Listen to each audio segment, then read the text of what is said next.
Morning, everybody. Welcome on in. It is Tobin and Leroy here with you, 560 WQAM. Hello, Leroy. Chili pepper my ass. Yeah. Let me ask you this. I know they had Larry Bird, but do you think, just hear me out on this. Oh, boy. Do you think that the Peyton Pritchard to Luke Cornett alley-oop is the greatest moment in Boston Celtics fans' history? Two intangibles going at it. It will be celebrated forever. Intangibles alley-oop. Luke Cornett just burying my night willy-nilly. Dude looks like he should be living at the base of a tree. Hey, they shot however they wanted to shoot. Yep. Like they were 55% from three, and they almost scored 150. Yep. Now, I don't know what Spo's telling them. If we hit a rut in the season or whatever, but under no circumstances the team's supposed to damn near score 150. They against the Heat. They could have missed last night. It was rough. It was rough and embarrassing, and they broke them down. And I'll take it when Tatum or Jaylen Brown or even Porzingis is hitting threes. But watching an 11-0 Luke Cornett run, that hurts. You lied to me. I'm sorry. Look, I thought that, my hope there, Marcos, was like, all right, this is where they're going to guss you. And you want to know something? They tried. They tried. Hold on. They tried to gussy it up. They gave you. Let me ask you a question. You think when Denver went back home, Tobin and Leroy in Denver, old Tobin is saying, they tried. They tried. What do you want me to say? They gave up 143. They scored. What kind of trying? Please tell me. They scored. A team that gives up 143 points. What kind of trying was there? They tried. They tried offensively. Like they've been barely scoring 100. They gave you a 64 in the first half. That's really hard for them. Yeah, except the other team scored 80. I know. They didn't have that kind of punch. 80 points. Dade South says, has Tobin ever said, I just don't think they'll win this game? No. Not feeling great about Saturday. No, that's not. No. You've never come in here and said, based on what I've seen, they have no chance. I don't know what, look, here's the problem with them. And this is what comes down to it, and where you take for granted certain things because you're just like, we lost to the buzzer to DeJounte Murray. We lost to the G League Grizzlies, and you want to be cute after the game. You're like, oh, well, it's all going to come together. And then the next night you have to take on the actual best team in the NBA. And, you're hopeful that Miami's just going to, dial it in on an intensity, but it doesn't really matter because that team has been an absolute monster all year. They've been killing everybody. And so, of course, if you're going to play like the way you've been playing, you're going to get absolutely, like you said, dump trucked by them. But the reason you're having your first 5-game losing streak in 3 seasons is because you lost to a G League team the night before and you coughed up a 4-point lead with 30 seconds left to the Hawks. And, if you're going to go have those kinds of lapses, it's going to snowball on your ass. And that's what's going to make it feel even worse, because I've seen the Heat lose like this before. We've all seen how many times it felt like after the Heat beat the Bucks in the playoffs, the Bucks came and just throttled them and beat them by 40. Nothing I haven't seen before, where the Miami Heat just can't keep up offensively, and that's nothing new to me. I'm just like, all right, it's gonna be one of those nights. But the fact that they put themselves in this position to allow that to be the exclamation point on a 5-game losing streak is what makes it awful. And they're scrambling right now, man. I mean, I can't believe they're in a spot right now where they don't know who the hell is supposed to take charge on offense. They don't compete on defense. And when they do, they can only do so for a short burst to get themselves back into games. But even if that's the case, then normally they're going on I don't know, the other team's going and it's like a slop fest, 11 to 12 points per quarter or something like that. Brutal. It's brutal. They're playing awful right now. The only thing I can kind of compare this to in recent memory, because I don't really think last year's a good comparison, because things were going good for the Heat and looking like they were starting to go in the right direction. But it feels very much like 2 seasons ago, towards the end of the year, where they had that there was a 4-game losing streak, and what happened was they lost to the Golden State Warriors. Jordan Poole hits a one-legged three. Jimmy Butler and Spo start fighting on the bench, and you think, this is rock bottom. And it's like, no. Then they're going to go lose to the Knicks. And it's like, oh, that's going to be rock bottom. No. Then they're going to go lose to the Nets, and they're going to have like terrible losses. That's kind of what this feels like right now. They just feel lost right now. They feel lost. What do you like? So, like, what's the fix? Because I'm gonna tell you right now, from a organizational standpoint, they're probably looking at it as like we got to do something with this roster. It's impossible not to think that. Right. Because here, you can have your star saying what Jimmy's saying, right? But you can't have everyone else following suit, thinking they can just turn it on when they have to. The thing I want to know with him is just like, is this like, does he really not have the authority to go in that locker room and tell everybody, hey guys, I'm going to take more than 10 shots per game? Because that's what he's been doing since he's come back. Like, does he not think that he has the cachet to just say, I need more? Because like, there's this video, of course, that went viral last night of Duncan Robinson just completely missing him on a pass, and you could just see Jimmy Butler just like do this in the corner, like he's fed up. But like, Jimmy Butler. He's part of that too, though. You're Jimmy Butler. Like, I don't know.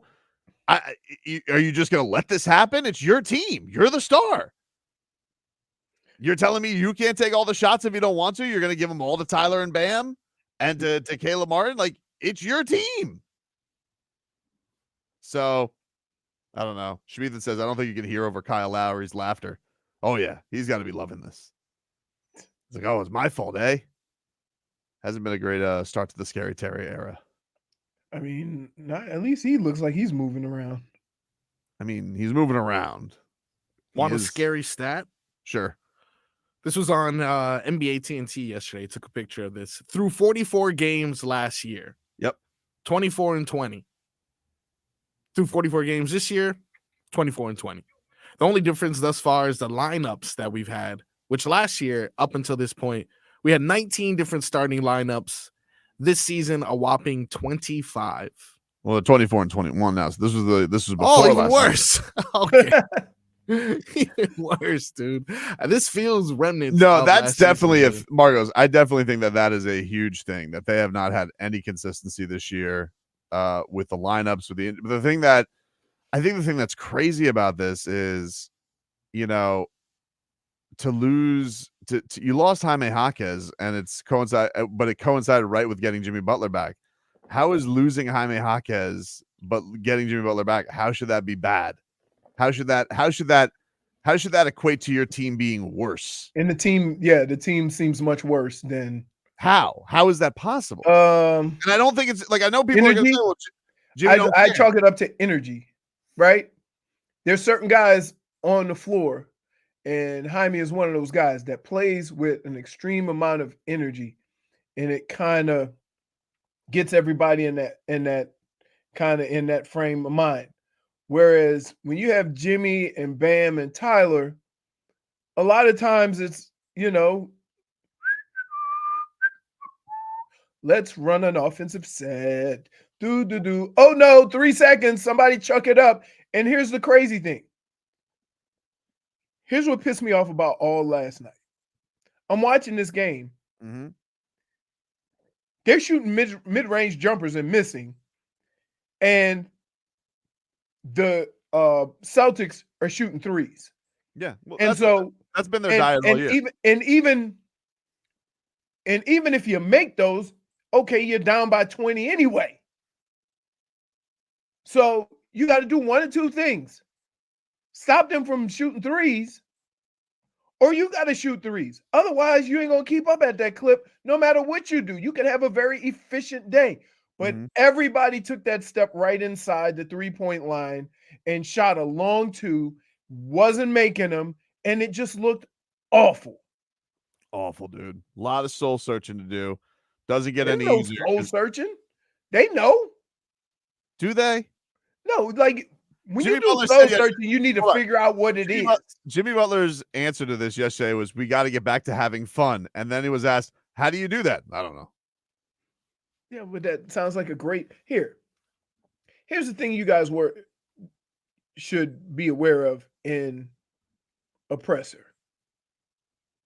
A lot of times you just say the thing that sounds good, not necessarily what it is. Didn't think I was going to follow up on that one. No, because that's like, okay, he didn't think right. Pretty much, we need to get back to having fun. Well, you know what's fun?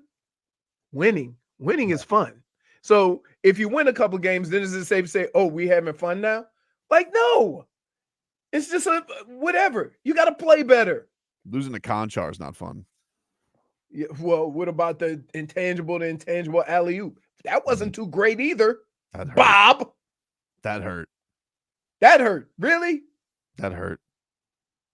That dude looks like a mythical creature, Luke Cornett. That's like me and Crowder losing because Solana and Hollywood did an alley-oop and beat us. It hurt, dude. It hurt. Right. It hurt. It's still Heat in 5, but I mean, it hurt. It was Heat in 5 losses in a row. Right. That's Heat in 5. Jesus, I don't like this Heat in 5. No, nobody does. But the problem is that when you watch the style of basketball they're playing, that basketball ain't gonna compete with nobody because of the 3-point shot and everybody's ability to shoot the 3-point shot, and you're shooting 20-foot 2-pointers. Guardian Outpost says Tobin doesn't want to say it, but Jimmy's the issue. D Wade gave it everything every night. I mean, dude, nobody loves D Wade more than me as a basketball player. You're just saying things that are false. That's just not true. Like, obviously, you don't remember like post Big 3 D Wade, where like the nights D Wade could not dial up. I just would listen to a podcast where D Wade was saying, where Pat's like, "You remember the thing I yelled about you most at?" He goes, "Getting back on defense." Like, it's just patently not true. I get what you're, I get it. I know everybody. It's easy to say that now. I know everybody. I know everybody thinks that Jimmy Butler isn't trying right now. I do think he's frustrated with, a higher, and he has a part in it. I'm not saying he's blameless in it. Obviously, he's the number one paid player on the team. He's the star of the team. It's his team. But the thing I'm confused about with him is how are him and Spo not saying, like, you know what? You need to start taking the wheel of this ship and putting it in your direction, because they did there was a point last year after the All-Star break where he did that, and it was his team, and it did coincide with Bam going through some offensive struggles too. But if he doesn't like the offense, dude, it's your team. Go fix it. Fix it. Can I say this though? In all the other incidents of situations where that's happened with other players, the one thing that they all had was another guy considered almost an equal to say, "You take it, right? This is your team." Whether it was with Shaq and D Wade and LeBron, right? Who's going to do that to Jimmy? You see what I'm saying? Jimmy's up there by himself. As far as who's the guy that can go up there and say, "Hey, man, go." Well, he should be doing it himself. Like, no, but again, I just gave you for the same reason Shaq did it to D Wade, for the same reason D Wade had to do it to LeBron. D Wade and LeBron, when you're talking about those scenarios, D Wade's 24 and LeBron's 25. Jimmy's 34. Who needs to go up to a 34-year-old and say, "Hey, you know this is your team, right?" But again, who's the equal on that team and say, "Jimmy, let's go"? You see what I'm saying? I'm not saying it as far as telling them it's your team or whatever, right? But the reality of it is that when you look at a lot of these teams in all sports, if you have a star that's not kind of getting it, or I won't say not the only other excuse I can give Jimmy that we may not know is that that he just never came back right. Because the one thing, if you want to use a D-Wade comparison, look, guys, you got to remember, he's 34 years old. D-Wade, when he was 34 years old, there'd be days where like he went through a season with a bone bruise on his knee, and they'd look. These are the games I talk about where like it just looked like D-Wade didn't have it, just couldn't dust in the gear, and it was never like a strain or anything like that. So I don't know. Maybe this is Jimmy Butler's just like, I've been through 4 finals runs, 4 Eastern Conference finals runs, and he just never came into the year healthy, and maybe he's just not healthy. I don't know. I don't have an answer for it because he does. Yeah, it looked. I know how bad it looks right now. Yeah, but you can't. Here's what I would say. You can't have it both ways. You can't say he's the star and he's the guy making the most money on the team and it's your team, and then say, oh, but he's 34. It don't matter. If you thought it was going to be that much of a decline, you would have had some different questions before that extension. But clearly they thought, hey, for the next couple of years, he's going to be the guy. Yeah, but that's the thing. But isn't that the thing, Leroy? When you play with fire like this, right? When you're a team and a Heat team that has basically nuked the importance of the regular season, and you're some of it has to like, do. eventually, maybe it will catch up to you. But I think from a mentality standpoint, it's got to be hard to ever feel like when you've played the entire time over the last 2 years of danger of like, we'll get it going when we get it going, Right. and you're proven by you get it going when you get it going. I don't know how hard it is to tap into that urgency. And I don't that's know. why one of the first things I said is you think the front office and Pat are looking at this and saying, we got to change somebody because we can't have all these guys thinking the same thing. His history of timeline, because he talked about this before the season, it's things usually go in 5-year runs, and that's kind of, right? Right. And so I wouldn't be surprised if it keeps going this way. Yeah. Would I be surprised that like he would take a detonator to it? No, not really. Would I be surprised if they do one more trade to tweak things and bring in some different role? Maybe. Do I miss Jaime Jaquez very much? Yes. Did you ever think when he got drafted? No. That in January of his first year, you would be saying what you're saying right now? No. Okay. I miss him. And put Jovic back out there, please. But but again, that might play into it, right? Stop playing a bunch of 6'5" guys against the Celtics. Put Jovic out there, please. Oh my God. Well, I mean, what is Jovic going to do? Jovic just hangs out on the perimeter. He's fun, dude. He's just vibes. Like he gets out there, he gets on the break, he passes the ball. Enough. I think that might have a lot to do with it too. When you have, you need some. If you want to push the pace, there's certain guys you have on your team. Pace is not going to be pushed. Take a break. Back after this. All right, welcome back. Oof. I'm just reading some stats from Simon Sperling. That nobody scored 20 points. Basically in that category. Yeah. That's become the theme. No, I was just reading some of like just how a mess things seem to be. Simon Sperling on Twitter, go follow him. Heat now 1-8 when Jimmy Butler has a usage rate under 21. Duncan Robinson. This is my favorite one. Duncan Robinson in January when he plays 29 minutes or more. Miami Heat 4-0. Less than 29 minutes with Duncan Robinson 1-8. Caleb Martin had his highest usage rate on the team versus the Celtics, 27.7. Heat 0-3 when it's 27 or plus. Bam's mid-range over the last 10 games, 3 of 28. Woo! Phew! That's Simon. Go follow Simon. That's Simon Sperling. Jesus Christ. Wow. Just a bad mix right now, man. Oof. Bad mix. Who would have ever thought that dunks and Jaime Jaquez are the key? And love. And love. No love. You got to play Thomas Bryant, who, I mean, if you want to talk about a turnstile. Woo. Terrible. Let's go to the locker room last night. This was Jimmy Butler sitting in his locker, discussing where the Heat are at, and see what he's got to say. The 5-game losing streak, is there something you see connective that's led to this, and where is the concern level because of that? I mean, yeah, it's concerning. Don't nobody want to lose, especially lose 5 games in a row. But before you can even, start thinking about winning games, I just feel like everybody got to get back to having fun again. Yes, losing is not fun, winning is. But if we ain't playing with like some high energy and smiling and all of that good stuff, it could get a lot worse. The defense performance tonight, just what were the issues you saw that led to this kind of injuries? They just made shots. I ain't gonna say we made a miss, but they made a whole bunch of threes.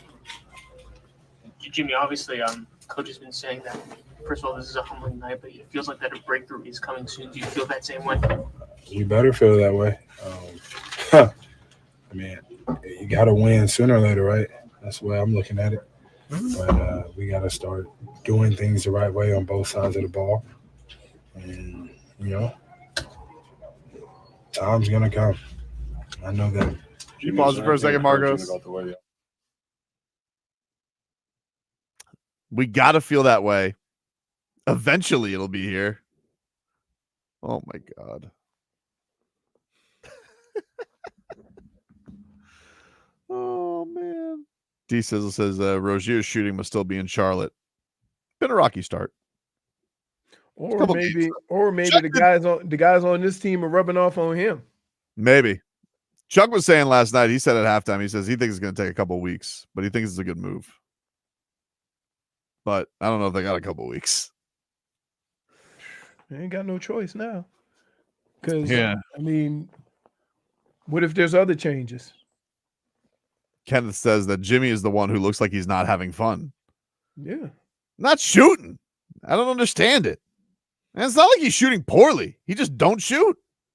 He learned that from Kyle Lowry, dude. What do you mean? Lowry used to do that. Just It's not shoot? It's like out of spite. I know it is. He did look like he was a little fed up when Duncan Robinson didn't give him the ball last night. Telling you, it's out of spite. But Lowry, dude. Well, what if Duncan's looking at him saying, you ain't going to shoot it no way? Why? I might as well go down and get mine. man, really?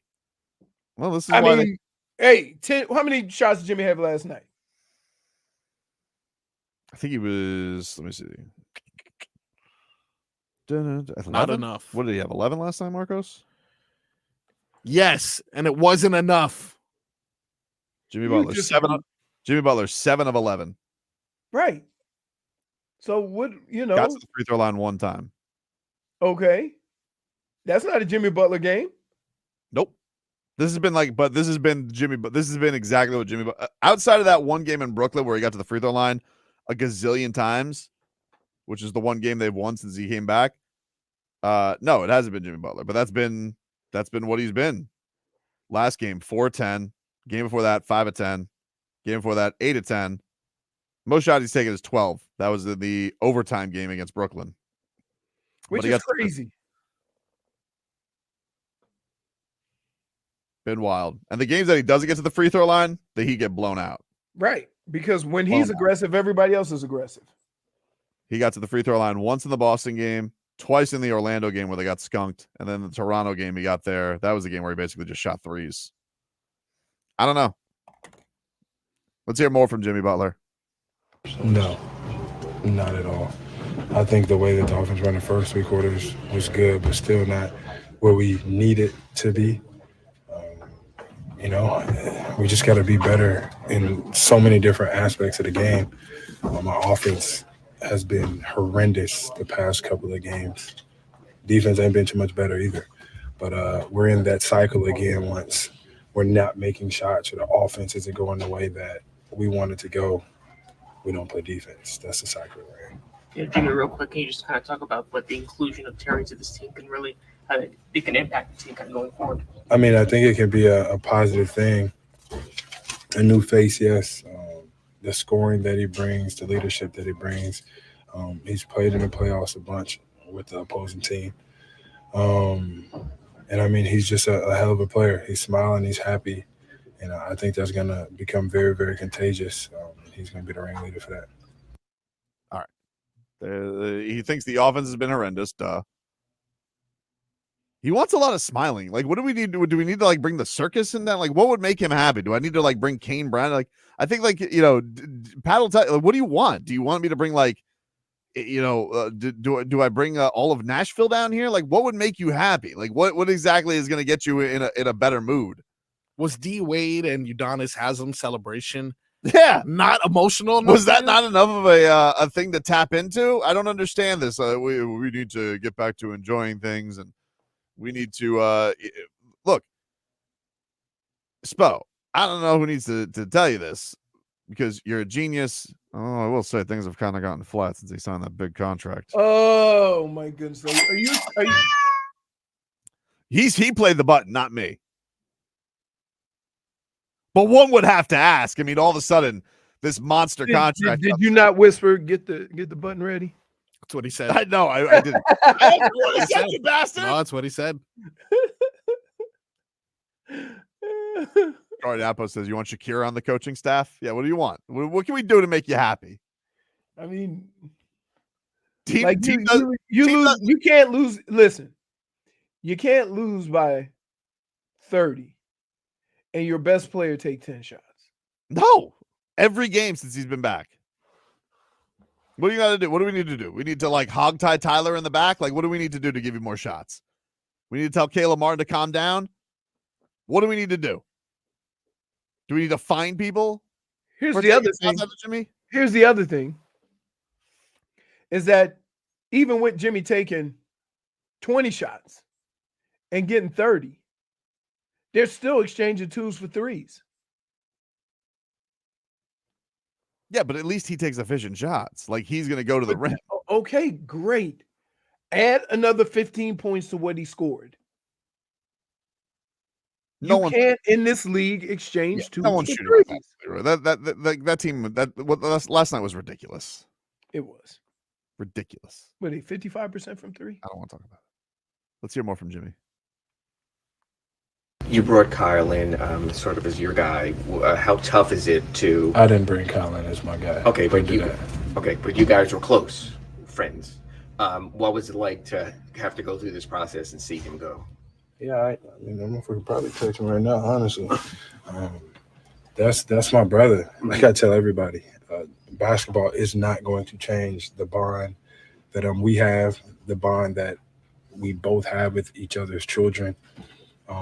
It's always a family vibe with him. I can call him. I can show up at his house at any point in time. Basketball hasn't defined me, hasn't defined him, and it won't. What do you think he's going to text him? Rozier, LOL? I'm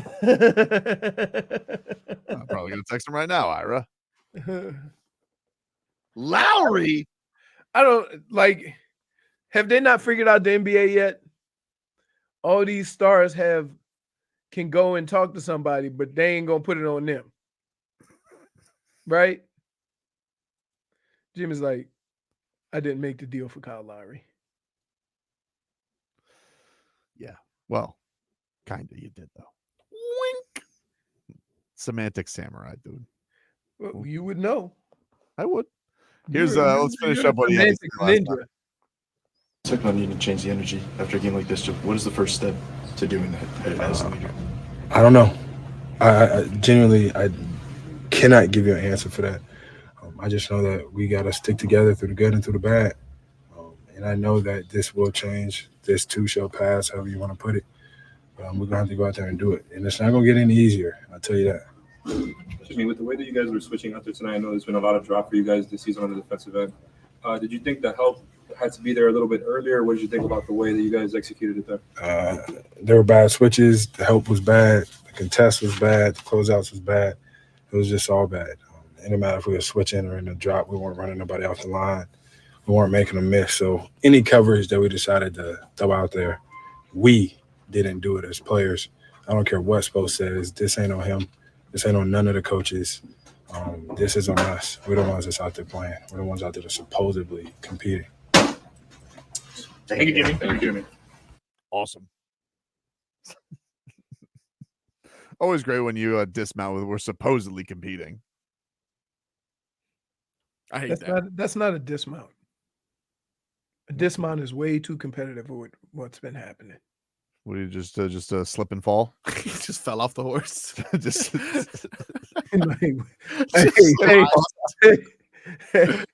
hey, right now the Heat's horse is running without a jockey.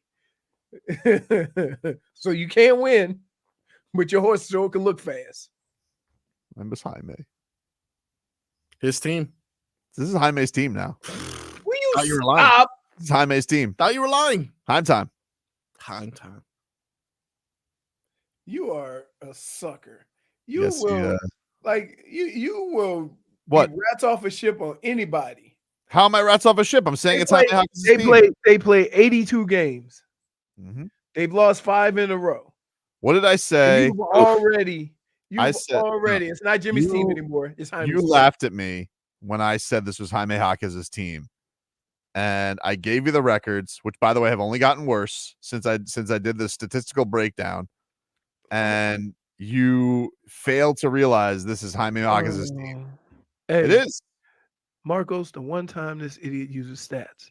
So I can do the same thing with Duncan Robinson, right? He need to play more than 29 minutes. According to Simon Sperling, he According does. to stats. Yeah. So I can use the same stats in another way. What are you It's not- doing? It's not the same, but Duncan wasn't not playing because of Jaime. Oh, so you're saying that some of those 29-minute games were with Jaime. Oh, And yeah. You put more of it on Jaime than I see. You put it on you. Good. I mean, it is more on Jaime. It's Jaime's team. I got you. What? Oh. I'm not being selective there. What? I'm not. You just went and picked your fruit right now. No. You just went through the aisle. You picked up Leroy, a couple the of best record oranges. this team has is when Jaime Hawkins plays. When he doesn't play, they are 500, if not below. Okay. They Okay. stink without him. Okay. Look it up again. Hold on. Let me just for statistical purposes. I'm looking it up. Miami Heat record without Jaime Hawkins. No way you're looking it up. Swear to God. The Miami Heat are 1-5 all time without Jaime Hawkins Jr. So let me get this straight. How many games have they played? Oh, yeah. We're at 45 now, Marcos. 45. 45, yeah. 45 games. After yesterday's loss. 45 games.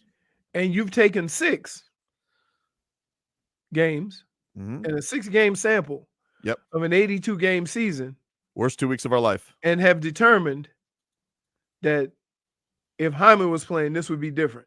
You want more of a sample? Here we go. Miami Heat record. I'm going to do something right now. Watch this. Wow. I'm going to go Miami Heat record Your nose with is blocking the Jaime screen. Hawkins Jr. Mm. Give me that. Here we go. Mm-hmm. All right. You see? You see? No, I can't see. It says the Miami Heat's record with Jaime Hawkins is 23-16 because it's his team. Did it say that last part too? Is that No, I added that. okay? You fluffed the numbers a lot. I didn't fluff the numbers. I Wow. just cut and dry as it gets. So you're saying that a guy who's been with the team for 6 months, right? Without him, the Heat can't win. The Miami Heat's record Yeah. with Tyler Hero this season is 12-14.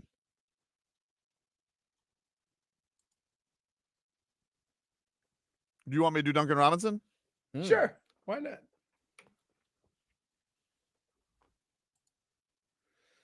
He's probably played all the games, so Duncan Robinson? yeah. 24-19. Wow. Yeah.